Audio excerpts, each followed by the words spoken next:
Good morning, YouTube.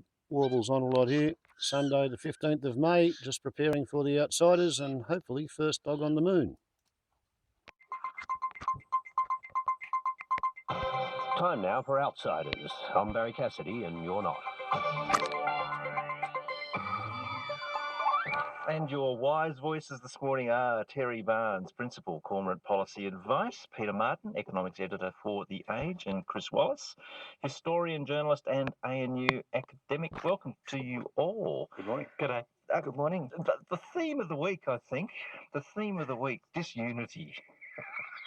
from both sides. Terry, this is going to determine this long campaign, I think, is the side that can hold its team together.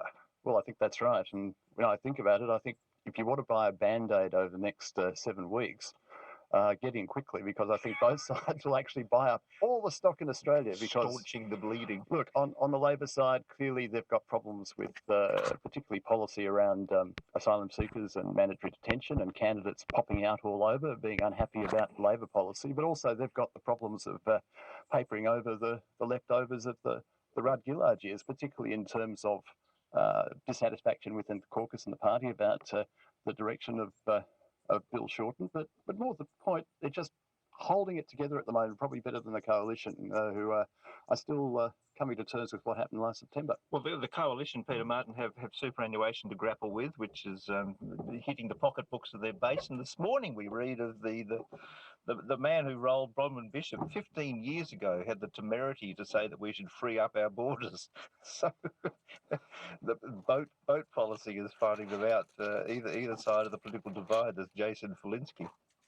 You know, if you on this program, on this segment, a little while ago, we engaged people, some of whom are on the right of politics, and if you scratch a free marketer, a real free marketer, you'll find that they support open borders. And darn, that's how it used to be, and darn, if you go back 15 years ago, that's what they used to be saying. Well, any libertarian will admit to that in the blinking of an eye. These days they try and change the subject, but yes. What's your sense of this, Chris? This is the unity issue has, I think, perhaps surprisingly so early in this long campaign, you know, been an irritant for both sides. It is an article of faith in Australian politics, the old disunity is death thing, but I'm actually struck by how little a big deal the disparate voices on asylum seekers, on border control policy has had this week. I think if you look at the newspapers, they've been going to town on it, but when you talk to people about the place, there doesn't seem to be the same kind of atavistic, button-hitting kind of rage coming up about it. In fact, there seems to be, to me, a real shift, an acceptance that people have different views on this even within parties. And I think the Jason Falinski Liberal candidacy in Mackellar is an example. I mean, Jason Falinski is a New South Wales Liberal moderate. I'm completely unsurprised he wrote that 15 years ago. Jason Falinski is not the only person in the Liberal Party that has that view. That's the truth. They've just been shutting up a bit more about it than Labor people have this week. But, you know, I kind of feel optimistic in the wake of the last week that Australia is finally growing up a bit and kind of loosening the tension nut over the whole issue. And therein, for me, lies the seeds of hope that, in fact, we might be getting it together as a nation and calming down a bit and hopefully in the future heading towards, you know, the correct nuances on this very, very difficult policy. Interesting how it plays as a media thing as against the public thing. Bernard Keane from Crikey this morning on the back of the Falinski story tweeted this: media, when Liberal questions refugee policy, quote, thoughtful, moderate contribution. When Labor MP does the same, oh my God, division, humiliation. Terry, I think that's kind of about right. I mean, it's interesting, as Chris suggests. You know, maybe we are, in the comfort of the boats having stopped and all of that, moving on to a point where we can have a more thoughtful conversation about this. Well, that may be so, Jonathan. I actually think that out there in Boaterland, the issue doesn't really resonate as much as it does within the media and the Canberra bubble. Ever thus. I think there's a lot of this is somebody else's problem, go and fix it. And yet rightly or wrongly. And yet the Canberra bubble bangs on and on and on about it. Well, don't that. blame the Canberra bubble. You've got to blame some editors and proprietors, I think, who want to keep banging that drum. Do you want to name? Well, I did say the media in Canberra bubble. Come on, Is there a particular proprietor? I think actually, quite seriously, this is an issue where in the most recent term of government, the old bridge too far has been crossed with the extreme militarisation of border control in Australia.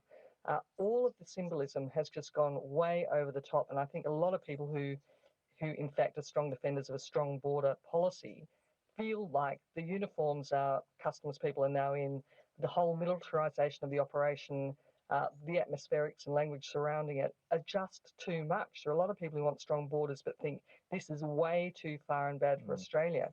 And I wouldn't be surprised if that's actually reverbing into public sentiment. And I just don't get the feeling that the old media lines that for, a decade now longer have caused people to immediately back into a corner and vote Conservative. I just don't feel it's working so much this election. Also, I feel, John, that the heat has gone out of politics as far as we're just pacing ourselves, Peter. Yes, well, the long election might be part of it, but I think it's more general. People used to get very excited over issues, and I think we're just exhausted after I don't know how many prime ministers it is in 6 years. I think it's 6. I don't know. That things that were really would alarm us. Now we're just tired, and it does happen to suit a long campaign. I agree. I think we were all a bit surprised too. I mean, I think many people thought, that Malcolm Turnbull would end that revolving door. But we wanted him to. Well, and clearly anxiety persists on anxiety and division on his side of the Parliament. Here's Peter Credlin on the PM. Just on Lindsay, I was surprised that they were flat-footed. I would have thought, particularly with the Prime Minister there, they might have been a bit more agile, a bit more nimble. If she's not primed and ready to go with an answer, they should have just moved that visit, because that's the key of a campaign team. You saw the Prime Minister criticised for then cancelling that. I wouldn't have cancelled it. You wouldn't have I wouldn't have cancelled. If it's known that you're going to do a street walk in Penrith, the last thing you want to do, Mr. Harborside Mansion, is look like you don't know and you're not welcome in Western Sydney. You are going to get a hostile reception from someone along the way. Everybody knows that. It's anticipated. It's how you handle it. That's the test in a campaign. Christine Wallace, Mr. Harborside Mansion. Dear me. Look, it's a cracker. I think, Credlin is worth every dollar she's getting for those spots. She can't be on often enough as far as the Labor Party's concerned. And look, as Laurie Oakes wrote in his column in the News Corp papers this weekend, when Labor makes a crack about Malcolm's wealth, it's completely discounted. But when a Liberal does, that is red hot. And of course, it raises the question of if Peter Credlin is out there doing that this early in the campaign, what's the potential for Tony Abbott sometime in this 7 weeks to possibly do a Kevin Rudd? As you'll remember Kevin Rudd blowing up Julia's campaign indirectly in 2010, which really made it tough for the Prime Minister back in that election, and would have contributed to the minority government. So I'm absolutely hanging off the edge of my seat. I think this is a great election so far. I think it's sorry, go on, Peter. No, I think it's a good cop, bad cop routine. You've got Abbott. I support these policies I didn't support last week, like the superannuation things and so on. I fully support everything he's doing, and you can't pin anything on me. And then you've got Credlin, who used to be as close as possible to Abbott, saying incendiary sort of course these measures are retrospective, and so on.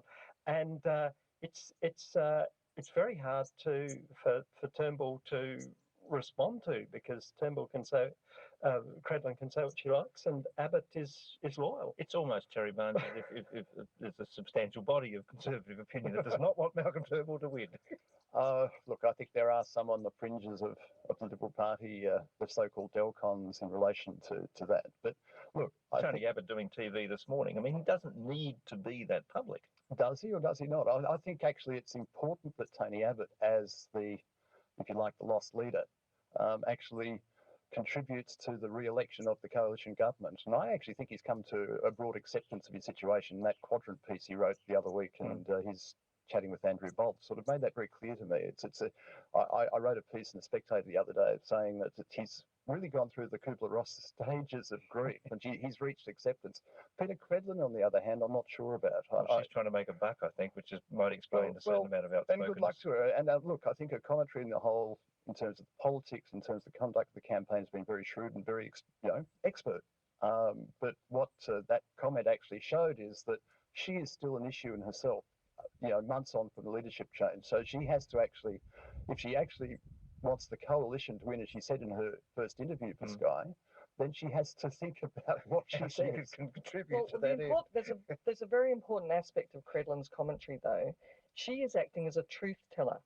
Those statements had an impact because people recognised that they were an accurate analysis of what happened this week.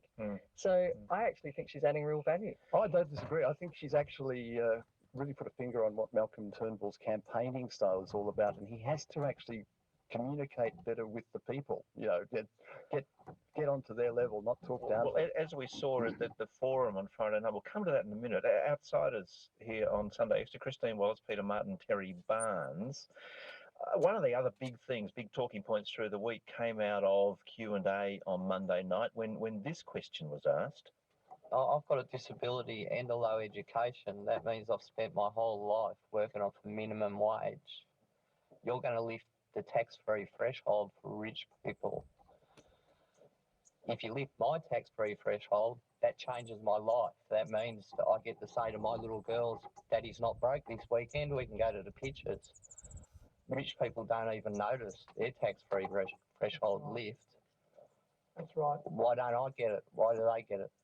Duncan Storer was the man on Q&A, and Peter Martin, he clearly the question hit a nerve, and there were some extraordinary responses to that, not the least of which was some crowdfunding, which topped in at about $60,000, which is a weird phenomenon in itself.